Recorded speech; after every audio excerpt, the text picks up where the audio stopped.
পালেং শাকৰ এই ভাজিখন যদি আপোনালোকে কেতিয়াও ট্ৰাই কৰা নাই, এবাৰ ট্ৰাই কৰি চাব আৰু খুব বেছি সোৱাদ লগা হয় এই ভাজিখন।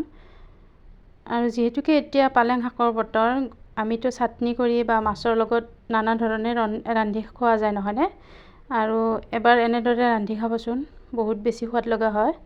নমস্কাৰ, মোৰ অন্য এটি ভিডিঅ'লৈ সকলোকে পুনৰবাৰ স্বাগতম জনালোঁ। আৰু পালেং শাক ভাজিখন বনাবৰ কাৰণে মই প্ৰথমতে গেছত কেৰাহীত তেল দি ল'লোঁ আৰু ইয়াত দিবৰ কাৰণে মই সৰু সৰুকৈ কাটি ৰাখিছোঁ আদা, নহৰু, কেঁচা জলকীয়া, পিঁয়াজ। আৰু প্ৰথমতে মই ইয়াত 1 চামুচ গোটা জিৰা দিলোঁ আৰু জিৰা বা পাঁচফোৰণ যিকোনো এটা দিলেই হ'ল। আৰু এতিয়া ইয়াত আদা নহৰুখিনিও মই দিলোঁ।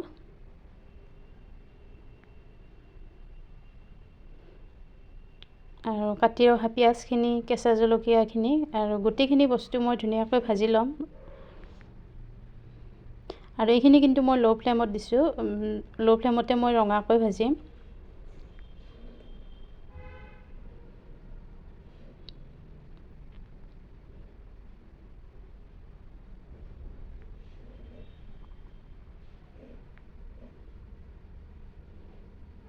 আৰু ইয়াত দিবৰ কাৰণে মই বিলাহী এটা কাটি ৰাখিছিলোঁ আৰু বিলাহীখিনিও দিলোঁ। আৰু বিলাহীখিনি দিয়াৰ পিছতো মই ল' ফ্লেমতে ৰাখিছোঁ গেছটো, যিহেতুকে বিলাহীখিনি সিজিব লাগিব।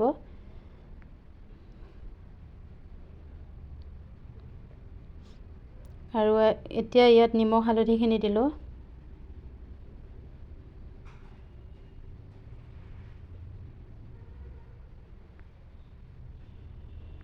আৰু বিলাহীখিনি সিজিবৰ কাৰণে মই এতিয়া ঢাকনি লগাই দিম আৰু কম জুইতে এইখিনি মই ভাজি ল'ম ধুনীয়াকৈ। আৰু এই শাক ভাজিখনত দিবৰ কাৰণে মেইন বস্তুটোৱেই হৈছে বেচন। আৰু মই 1 কাপ বেচন লৈছোঁ। বেচনখিনি অকণমান মই ভাজি ল'ম কেঁচা গোন্ধটো যোৱালৈকে।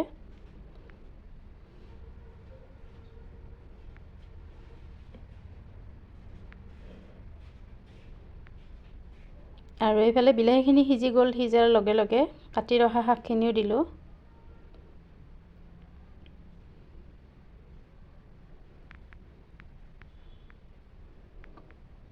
আৰু এতিয়া ইয়াত শাকখিনি মই ধুনীয়াকৈ ভাজিম আৰু ইয়াত এক্সট্ৰা পানীখিনি যোৱালৈকে শাকখিনি ভাজি থাকিলোঁ। আৰু এই যে মই বেচনখিনি ৰোষ্ট কৰি থৈছিলোঁ, এতিয়া মই বেচনখিনি দি দিলোঁ। আৰু শাকত যেতিয়া অকণমান পানী আছিল, তেতিয়াই মই এইখিনি দিব লাগিছিল। আৰু পানীখিনি শুকাই যোৱাৰ পিছত দিয়া গ'ল, গতিকে মই ইয়াত অকণমান আৰু পানী দিম।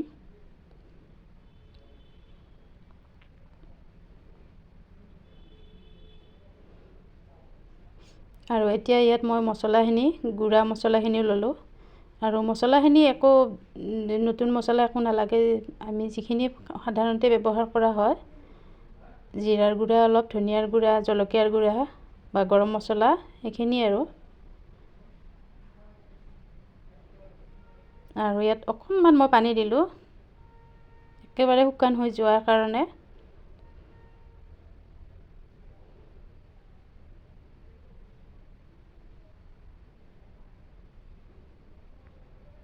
আৰু এই ভাজিখন ৰুটিৰ লগত খাবলৈ খুব ভাল লাগে আৰু গৰম ভাতৰ লগত। ইয়াত মাছ নোহোৱাকৈ পালেং শাকৰ আঞ্জাখন বা ভাজিখন বহুত বেছি ভাল লগা হয়। আৰু এতিয়া মই ভাজিখন নমাই ল'লোঁ। আৰু আজি যিহেতুকে সেউজীয়া পাচলি, সেইকাৰণে একেবাৰে সেউজীয়াতে সজালোঁ। আৰু ভিডিঅ'টো চাই কেনেকুৱা পালে প্লিজ কমেণ্ট কৰি জনাবলৈ নাপাহৰিব। তেনেহ'লে আজিলৈ আহিছোঁ, অন্য এদিন লগ পাম।